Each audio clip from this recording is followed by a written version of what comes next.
Hello everyone, welcome to Officers Adda 24/7. I'm your new mentor Soumya Prakash, and as you all know that I'm an ex-banker. So we'll be talking about globalization today, and we will see that how important this topic is for all the bankers and why we should learn about globalization. So first of all, welcome to Officers Adda. If you have not subscribed to this channel, subscribe to this channel so that you get all the information regarding JAIIB, CAIIB. And also we are coming with lot of content so that your study becomes easier and you can qualify your paper in just one attempt. So let's begin. As you know, this is part of syllabus of Indian economics and Indian financial system. So first of all, uh, we'll see if you have not downloaded the app, please download this app. And yeah, we'll be talking about Indian economics and Indian financial system. So why bankers are required to study about Indian economics and financial system? So first of all, let's understand what is the basic concept behind it. As we all know, being a banker, we get transferred to different locations, and I also came from a different location right now. I was posted somewhere else before joining Adda. And once you join a new place, you have to understand the ecosystem of that place. So when we have to understand the ecosystem of the place, first we look for, suppose we are looking for residence. So we will look that whether there is a market around it, where there is school around it, how far our office will be from, and how we'll commute. So we understand wherever we live that what the ecosystem around it, so that it becomes easier for us to adapt to that place. Similarly, for banks, when bank is located somewhere, we have bank is part of uh, a financial system. Bank is part of financial system, and the whole financial system comes under Indian economy. Indian economy is part of global economy, and when we talk about global economy, it becomes very important to understand what globalization is. So globalization, the term globalization refers to increasing the interconnectedness.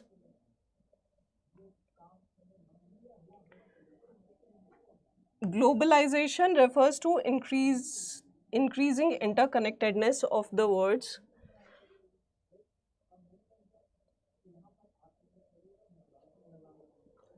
Globalization refers to the increasing interconnectedness of the world's economies, cultures, and inhabitants as a result of cross-border trade and trade in goods and services, technology, and flow of investment, people, and knowledge. We all know that we cannot work. Uh, the bank is not working in isolation. It is part of a bigger Indian economy. It is part of global economy now, and whatever happens at global level, it affects our banks also. So globalization is one of that topic that we must understand, that whatever is happening around the world, we should be aware of it, because it ultimately impacts our banks also. So this is the definition. So what the definition says is that globalization is increasing interconnectedness of the world's economies, and it is not just about economy, it is also about cultures and inhabitants as a result of cross-border trade, because everyone is trading in goods and services. All the countries are, and they have to do that. Technology and flow of investment, people and knowledge. People from India are going outside, from outside they are coming to India. We have trade, exporters, importers. We are in that interconnected world now. So this is globalization. What this overall concept, as I told you, that whenever we relocate to a new place as a banker, we first look after the ecosystem where we'll live, and ecosystem around our residence, ecosystem around our offices. Like suppose as a banker, when you join a new branch, you first go around the places just to understand what kind of market is around your branch, what kind of business you can, uh, what kind of business is easily available, and for what kind of business you will have to work very hard. So that in the same way, we have to understand the global economy and how this globalization, the concept, how this emerged, this concept emerged in the first place. The concept of globalization dates back to 18th century. So in 18th century, this concept was brought, and after World War One, Great Depression, which happened in around 1930, and the World War Two forced a retreat from globalization. What does this mean? That after World War One, after Great Depression and World War Two, although this concept started in 18th century, but during these phases, um, every country thought that we should retreat from globalization, because any when a war happens, then it adversely affects the economy of every country, because we are buying raw materials from one place, we have markets there, we are selling our products and services to different places. So if there is any conflict, that affects all the business within our country, or within every country gets involved in it, and it adversely affects all those countries who are involved in trade from different countries. So when these incidents happened, this led to retreat. What retreat means is that the countries thought that we should promote our own products, we should product our own products in our own market. In 1980s, the Organization for Economic Cooperation and Development, OECD, popularized it again. OECD is an organization which popularized the concept of globalization again after World War II. Although after World War II, countries were thinking of retreating from globalization, but OECD popularized it again because it helps the countries grow. They can trade to from one place to another for raw materials, for labor, for technology, and in other slides we'll just go through it, that what benefits do we get from globalization. So WTO described it as the development toward unrestricted cross-border flows of goods and services, capital and labor force. So how WTO describes globalization is that is unrestricted cross-border flow of goods and services, as we already discussed. Capital, we get capital from other places also in terms of investment, and some of the Indian companies also invest in other places, like Tata buying a company outside India, so that they what benefit do Tata will have if they buy another company there? They might get raw material at a cheaper level, or they will get a new market to expand their business. Labor force, as we all know that if any company, any US company is setting up their offices here in India, then Indian labor force will also get utilized in it, and so for labor force also this becomes important. And so this is so WTO describe it as development. This is a development towards unrestricted cross-border flow of goods and services, capital and labor force. Reason for wide acceptance of globalization. Why countries, although they know that there are some problems, or sometimes it happens that any war, when it happens, it adversely affects their country, or there is uh, like any kind of problem of supply chain, or because of any war, or like COVID-19 kind of situations, it adversely affects. Although companies know this, but still they have accepted globalization. And the reason we'll see in this slide is, one is investment. We get a lot of investment from outside India, and Indian companies also invest in other countries. This helps in development of that place, because once a company comes to India, they set up their manufacturing unit, or any company, not just manufacturing. If they have offices here, they will hire local people from India, and so in that ways, people from India will get job, per capita income of the economy will increase. So for one of the reason is investment. Second is proliferation of technology. As we all know that technology keeps on changing. So globalization helps in uh, knowing new technologies.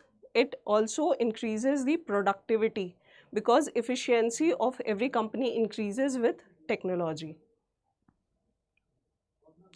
Third is robust institutions. What does robust institution means is that globalization brings competition, and when competition comes, every company, every country, every government will try to make their organizations very strong, so that, because they'll have to compete with foreign goods now, the Indian companies will, like if we take one example, that suppose India is making mobile phones, and we have competition from different countries. They are also a part of Indian market now, and they are selling their products.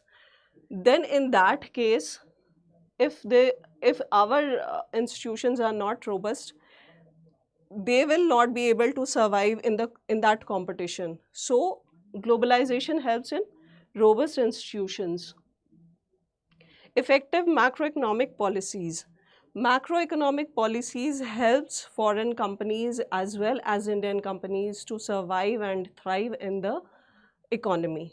So government will always want that they have a very effective macroeconomic policy, so that more and more companies come to our place, come to and it will overall impact the economy by increasing, by providing better products, by providing job to the labor, and it will eventually lead to increase in per capita income, and GDP will grow accordingly. Educated workforce. Globalization brings educated workforce. We learn a lot of things from educated workforce, like people are going to different places. People from India are going to US, UK to study, and that not just our people going there, people also come to India to work here, and they add knowledge to the existing workforce. So educated workforce is another one reason that globalization was accepted widely. And the last one is presence of market economy. What is market economy? Market economy means that demand and sales is dependent on how the economy and market is functioning. Like if per capita income is increasing, demand for every product increases. Uh, like if per capita has increased, people would like to have more expensive, more sophisticated mobile phones. They would like to have more sophisticated laptops. So overall business of every company increases, and it helps in the growth of the economy of the country.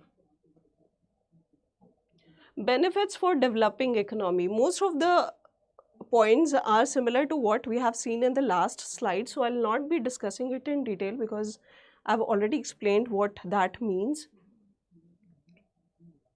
So increased manufacturing. How increased manufacturing will help?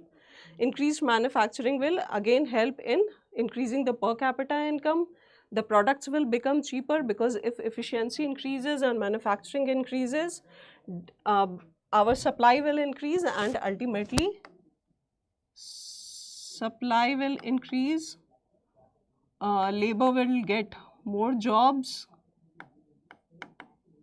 jobs will increase, per capita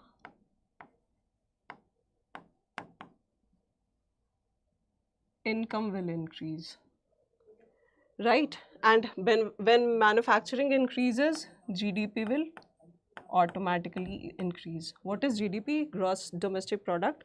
Whatever is manufactured, the goods and services that are manufactured in a particular year within the country is calculated, and this gives our gross domestic product. Diversification. It helps in diversification. How diversification helps us? If suppose we are in bank and we take the example of banking industry, and as you all know, after liberalization, after the new economic policy which came and under which by the way this globalization came in 1991, so diversification helped the banks to become more efficient. They became more efficient. There were a lot of changes that happened after privatization and globalization of the Indian economy, because new banks came and they came with some of the system and procedures which helped the banks to grow their business. Technology also came which changed the path of Indian banking system. Economic development. Obviously, this will help in economic development because if everything will increase, there will be development of economy. Higher living standards. As we have seen in the first point, that if these things are increasing, obviously our living standard will also increase. Next is cross-border investment. Cross-border investment means other countries, they start investing in our country and their investment helps the businesses to grow. More investments,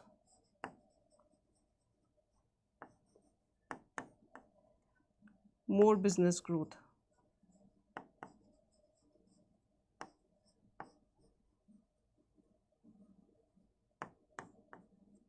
Right? And technology bring jobs. Do we agree that technology brings jobs? If I take the example of banking sector itself, technology, as you all know that earlier everything was done manually, and manually they used to calculate, all the bankers used to calculate every interest on deposit and advances was calculated manually, and because of manual system they were not able to grow their business because most of the staff was involved in just calculating these numbers. But because of technology, most of the things have been taken up by technology. We have CBS now in most of the banks, and when we don't need to calculate the interest now, we all know this, and this saves our time, so that time can be utilized, that time and energy is utilized in acquiring new customers. This goes in acquiring new customers for the bank.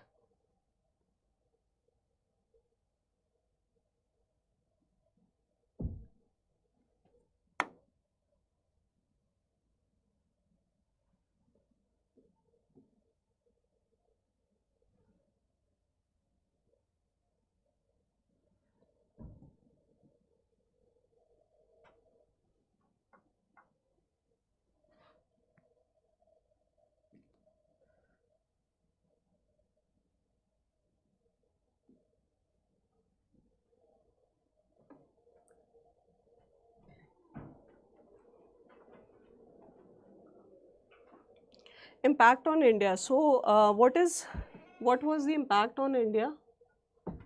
Average growth rate was more than prior decades. So, globalization came in.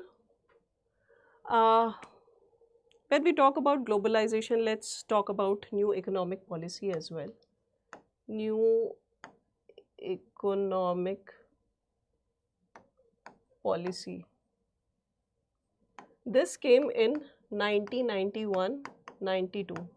And why government had to bring this new economic policy? Because before 1991, India was having problem with their balance of payments. What is balance of payment? The trade which we do. Trade, and when we trade, we do exports. Trade can be divided into exports and imports. So our imports were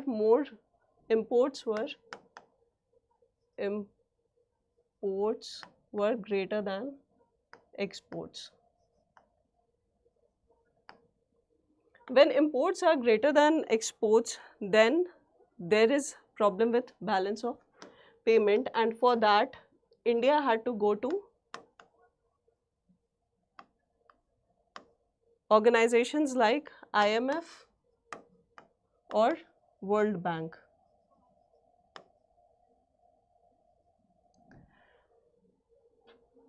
But they realized these organizations, they also they suggested that India should change their economic system a little bit so that they become self-sufficient, and for that they needed some changes in the economic policy. So this new economic policy when came, in new economic policy, government adopted liberalization,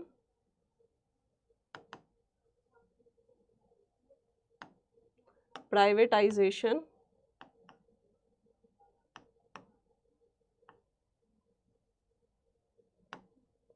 and globalization.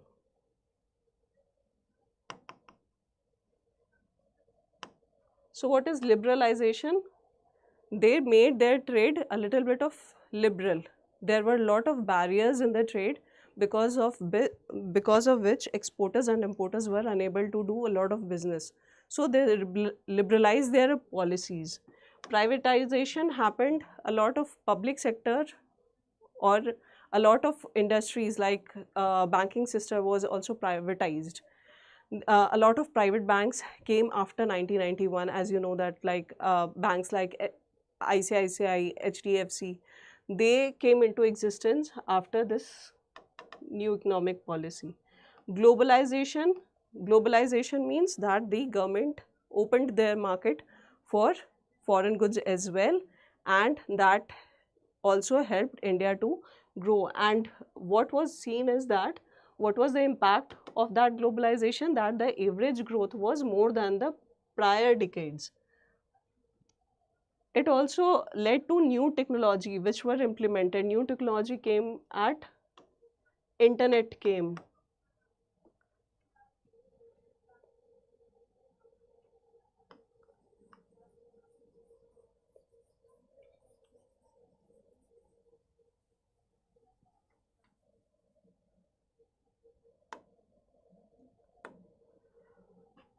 So after this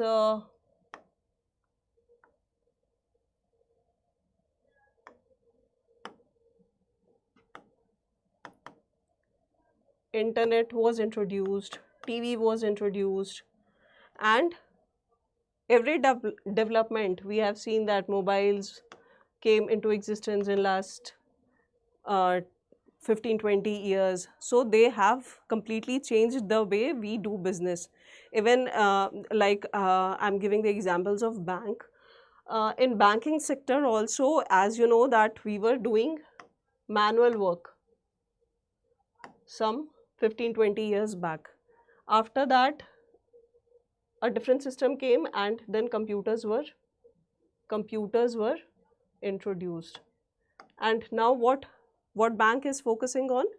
Now bank is focusing on more and more mobile related. It could be through apps. Now we make payment through UPI. We use ATM, cards. So technology brought all these changes in banking industry itself. Productivity was boosted with globalization. The companies here in India learned a lot of things. A lot of efficiency was brought in manufacturing sector and in all these sectors that increase the productivity of all the companies. And when companies will become more productive, then overall economy will get benefit of it. Per capita income increased. As we've all seen that what was in last 15-20 years, per capita has definitely increased, and every one of us have seen this change happening. Better employment opportunities. Globalization has brought better employment opportunities. Now you can be sitting here in India and you may be working for US companies, Europe company, because of this globalization, because technology is has made this so easily accessible. New options for agriculture exports. So new options also increased for agricultural exports. Earlier, we were not that sufficient, but globalization brought new machines were introduced in agriculture, and it also helped to increase the exports in agriculture related products. Farm mechanization, as I told, that new machines were introduced and it increased the productivity of the agriculture sector as well. And commercial farming. Earlier, most of the farmers, very small farmers, used to grow crop only for themselves or for a small community. Now they are growing crops commercially as well, and they are able to sell their products in India, and some of the products also go outside India, which helps in increase of business of the farmers also. Their income has also increased. So policy framework for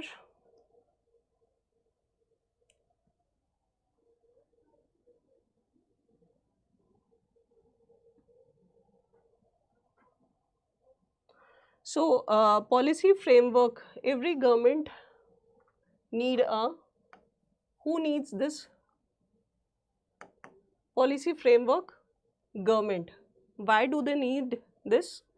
Interest of all citizens, including workers. When foreign companies are coming to work here in India, the government is also concerned that our workers also get the benefit of their presence. So government comes with policy framework so that they can safeguard the interest of all citizens. Safeguard interest of all citizens, including workers.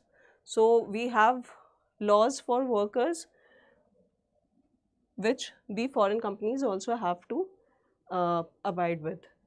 Reinforcing pillars of economic development, social development, and environmental protection. So government will come with policy for economic development, social development, and environmental protection, because now this is the concern for most of the countries. Must be fair, inclusive, democratically governed. All the foreign companies that are working here in India, they must be fair, inclusive. They should include local workers as well. Otherwise, the country will not get benefit of their presence. And democratically governed. It should be democratically governed.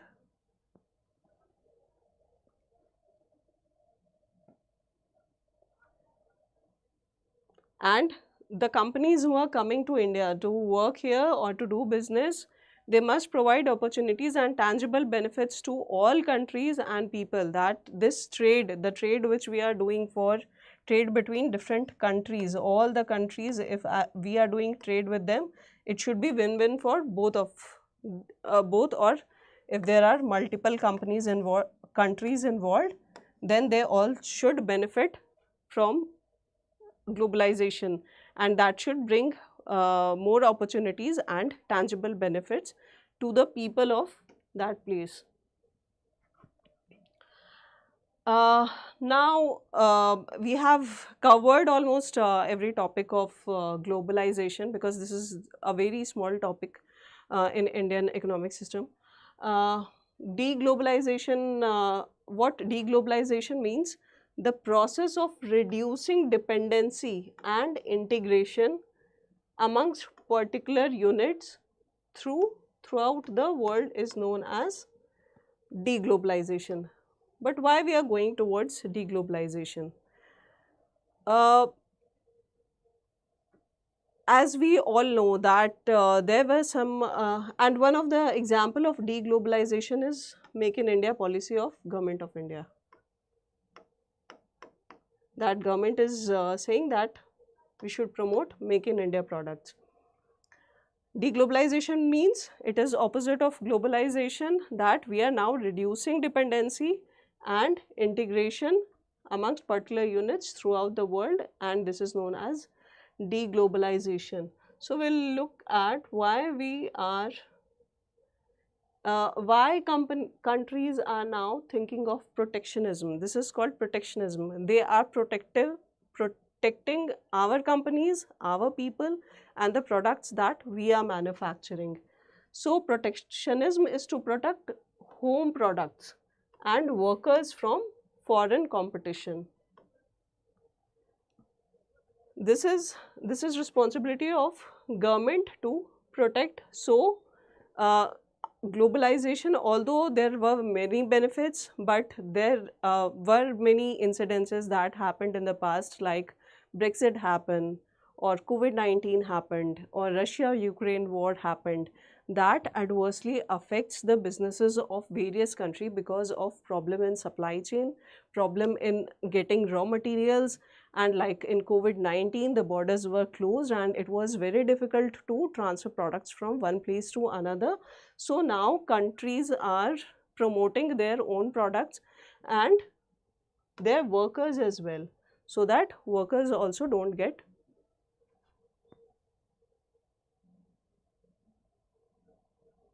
neglected.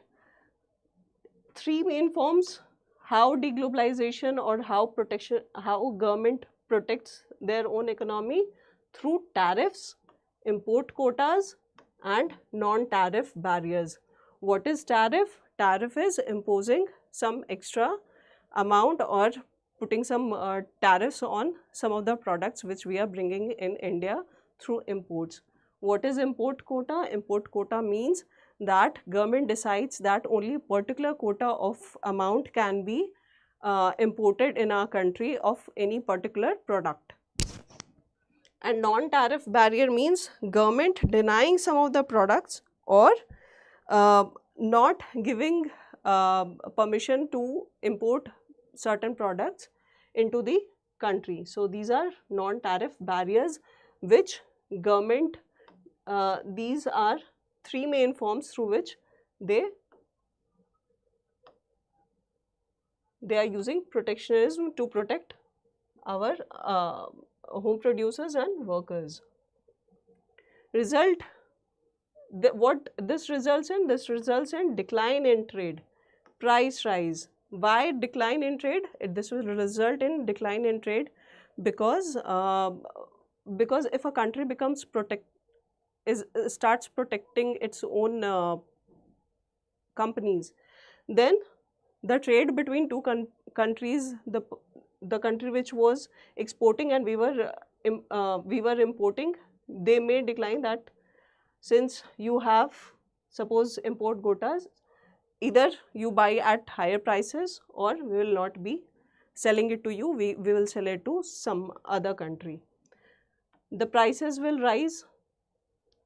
The efficiency, why prices will rise? Because efficiency will decrease and we won't be able to get cheaper products, which a country, which a place may be manufacturing at a much lower cost, but through import we were able to get it. But now if government will increase tariffs, the price will increase for those products. Necessity of subsidies for protected industries. This results in that all the industries where these forms have been applied, the government need to provide them subsidy. As I was mentioning, that what led to this protectionism? Brexit happened, withdrawal of US from Trans-Pacific Partnership, the US-China trade dispute happened recently, COVID-19 pandemic, and Russia-Ukraine war happened recently, which led to the deglobalization, where the government is saying that we should promote our own products. So let's do some questions. We have already seen what concept is given in your book, and this is a very small topic relatively compared to other topics. So and a much easier topic to understand. So we'll do the questions. It will become easier for us to understand the concept which we have already studied. Which organization popularized the globalization concept in mid-1980s? So our options are UB, OECD, IMF, ECB, and in the first slide we have already seen that OECD popularized it again after 1980s, right? Globalization is defined as a rise in dash among nations. What is rise? What will let's go and see what options we have. So is it economic integration, political integration, spiritual integration, wealth integration? It should be economic integration.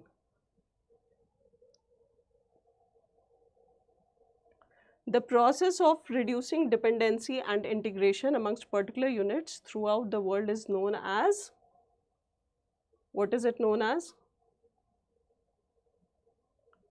Is it globalization, liberalization, deglobalization, or privatization? Here we are reducing dependency. So when we are reducing dependency, it is deglobalization.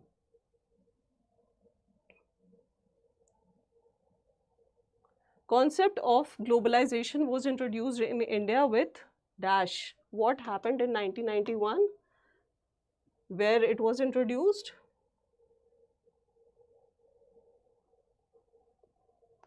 It is new economic policy. So which of the following are protectionism measures?